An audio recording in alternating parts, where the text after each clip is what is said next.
নমস্কার, আমার নাম শ্বেতা মুখার্জি। আমি পেশায় একজন কাউন্সেলিং সাইকোলজিস্ট। আমি আজকে কথা বলবো আমাদের ইনস্টিটিউশন এভলিউশন গাইডেন্স একাডেমির সম্বন্ধে। আমরা আমাদের ইনস্টিটিউশন থেকে একটি অ্যাওয়ারনেস ক্যাম্পেইন করছি বিভিন্ন কোর্সগুলো সম্বন্ধে, তার এলিজিবল ক্রাইটেরিয়া, তার ডিউরেশন এবং জব রোলস। আজকে আমি কথা বলবো ব্যাচেলর অফ ফিজিওথেরাপি বা বিপিটির সম্বন্ধে। চলুন জেনে নিই কোর্সটির এলিজিবিলিটি ক্রাইটেরিয়া কি রয়েছে।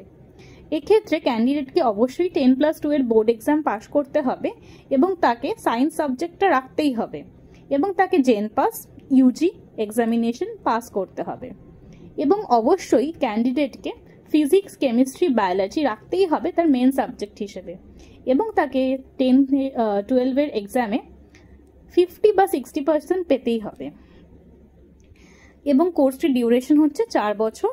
এক্ষেত্রে তার জব রোলস থাকবে specialised physiotherapist, general physiotherapist, paediatric physiotherapist, sports physiotherapist, neurological physiotherapist, orthopaedic physiotherapist এবং অন্যান্য পোটেনশিয়াল রোলসগুলো হলো রিসার্চার, কনসালটেন্ট, এক্সারসাইজ ফিজিওলজিস্ট বা প্রফেসর এবং তার ওয়ার্ক সেটিংসগুলো হবে হসপিটাল, কোনো rehabilitation centre, private practice, sports, community health centre, school, nursing home, games, athletic teams, military বা পেশেন্টস হোম বা বিভিন্ন রকম আউটপেশেন্ট ক্লিনিক্স।